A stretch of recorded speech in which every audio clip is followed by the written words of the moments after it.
Hi everybody, I am Dr. Jackie the PA and welcome to my channel. If this is the first time you're on my channel, I welcome you. I hope you find something that you like and that you comment, share, and subscribe. And if you are a returning viewer, I say this every single time because I for real mean it.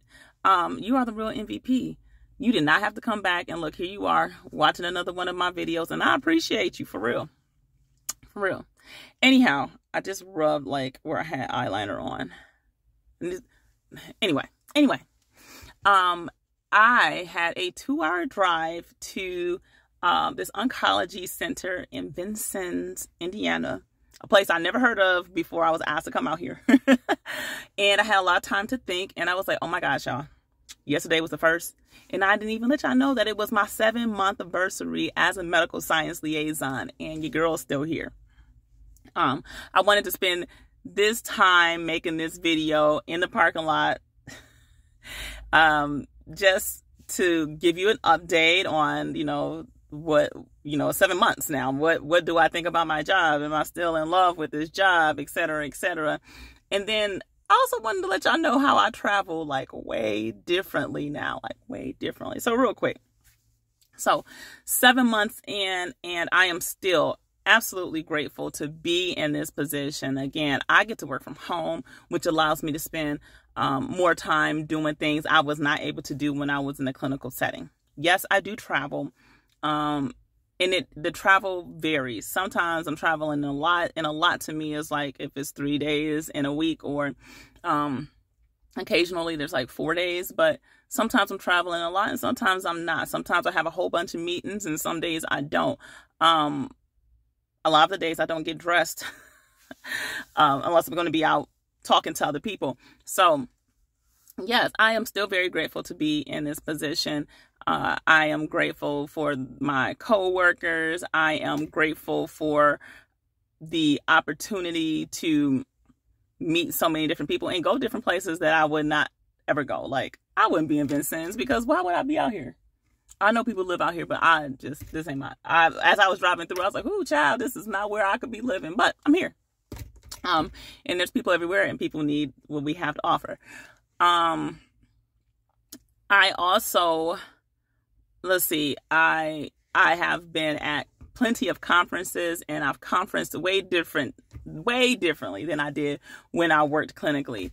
And it's interesting. It's different. I'm feeling a lot more comfortable in my role. Now, do I know every single thing? Absolutely not. You are continually learning. And I think that's just one of the great things and perks about working in medicine as a whole. Medicine is always changing. We're always coming up with new ways to do things, introducing new ideas, new treatments, etc. And it's no different working in industry. So, yes, I am still not going to go back to the clinic anytime soon. I feel like it's time to pass the baton on to the other new people, because y'all remember I've been working in healthcare for a long time. I look good, but I've been working in healthcare for a long time, and the only way you look good is if you change it up, because y'all not about to have me having wrinkles taking care of patients out here. But no, I don't think there's things that I really miss about my job right now. I feel like I gave all of everything that I could when I worked clinically, and that it was time to move on. So there's not things that I actually miss yet. Maybe it'll change. Some of the not so good. I mean, everything, there's no perfect job. And for anybody who tells you that, oh my gosh, a dream job for me is one that's going to have mostly good things. Okay. There is no perfect job. So of course there's things that I don't like, but there's nothing that is pushing me out of the current role I'm in. Okay. And maybe I'll make a video once I develop a good list of things I don't actually like. I did want to take this time though to let y'all know, man, listen, I travel way differently than what I used to. So if you don't know, I grew up poor.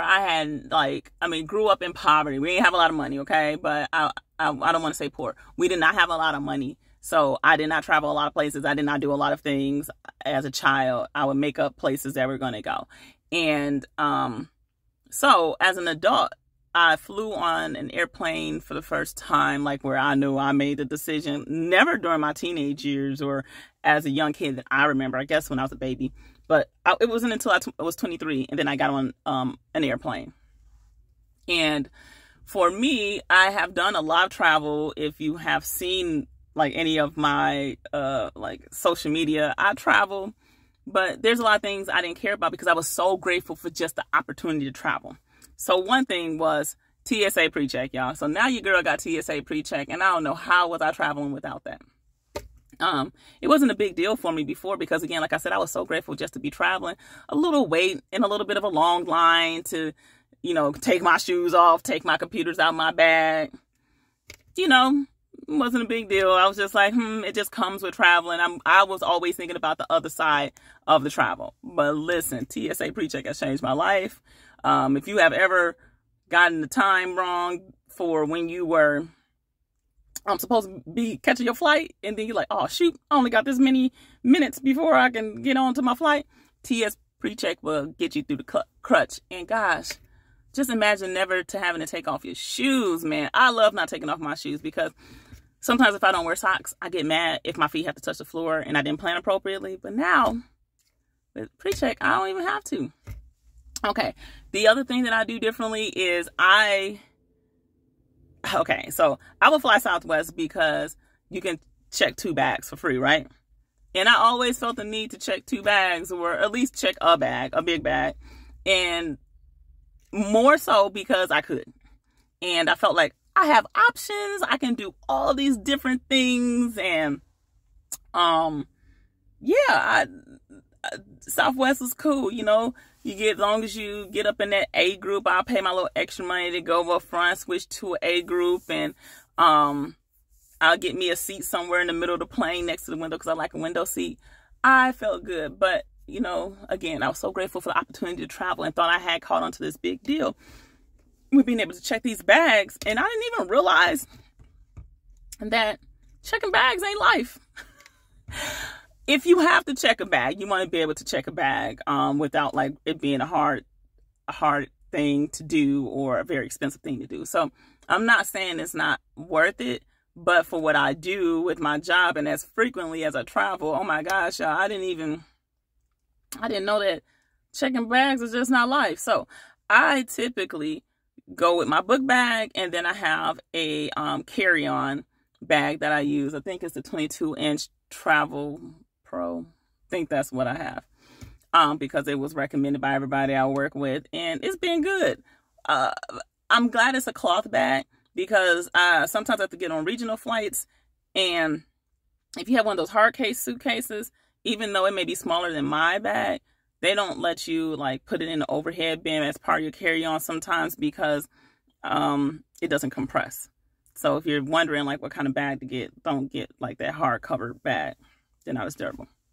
But anyhow, so now your girl just has a carry-on and her book bag and lives life that way. Now, and the other thing that I do differently that I did not do before is that, you know, I'm paying attention to these points and using my points and, you know, getting status. I didn't even like really pay attention to that. I didn't care to make sure I wasn't missing points. Listen, y'all, the other day I called Marriott and was like, listen, I stayed 4 days. I should have moved into the next bracket of rooms. Y'all got my stuff on here. And I was like, look at me. I'm so proud of me. I make sure I'm getting all my points for every single thing. But yes, because status gives you perks. And I decided to, you know, also be loyal to like one airline. So right now I'm being Delta loyal because I fly from Milwaukee all the time. And that's the only place that has a lounge. And the lounge in Milwaukee, I need y'all to get the food together because if you go to the lounge at like LaGuardia or the lounge at Detroit, they got it together. Okay.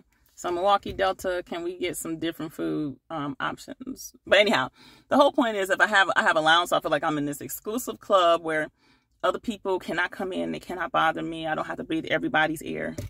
And I can get some food and some drinks because drinks matter. Let's just talk about it. The whole point to get lounge access is to sit somewhere and drink alcohol in peace. But yeah, and I'm realizing the importance of assigned seating. So the thing I liked about Southwest, which I still kind of like, is that you can pick any seat. As long as you are in a group before like I think I have it figured out. As long as it's before B26, you'll have nice options, right? Where you can pick a row by yourself. Because I like to sit by the window. But if you get into that C group, then you're going to end up in middle seats. But what I've learned with Delta is like you can pick your seat. I don't have to ever worry about like, dang, I got here late and I'm going to end up in the middle row next to somebody. Okay. I don't like sitting in the middle seats because you're like, no matter, I'm not even big. Like, you see, I'm not a big person, but I still feel like you have to sit with your arms all in, and no, thank you. And yeah, that's kind of how I travel different right now. I rented a car to drive. I don't really like driving, but you can't Uber 2 hours, not safely usually. I just wouldn't Uber 2 hours unless I absolutely had to. Absolutely. But yeah, I'm renting a car. What else do I do differently? I'm just nice to everybody, because when you smile at people, and look at this, see, when you smile at people, it makes people feel good, and then it makes people upgrade you. So yeah, I wanted to give y'all all an update. I am going to make more videos. I would love to hear what you want to hear, because I want to give y'all what y'all want, because y'all the ones that watch. Okay, I can talk about all kinds of things and we'll talk all day, but yeah, so happy 7 months to me. I travel way different now. I still don't have global entry because there is a 12 to 18 month waiting period, and we'll see. Oh, and then also I told my husband to get TSA pre-check, because I'm gonna be leaving him. I'm gonna meet him on the other side of the pre-check. Get your pre-check. I'm gonna meet you on the other side of the pre-check, but he doesn't travel as much as I do, so I'll do that to my kids too. Like, yeah, check them kids. I'll meet them on the other side of pre-check. But anyway, let me know what y'all want to hear. Y'all have a good one. Bye.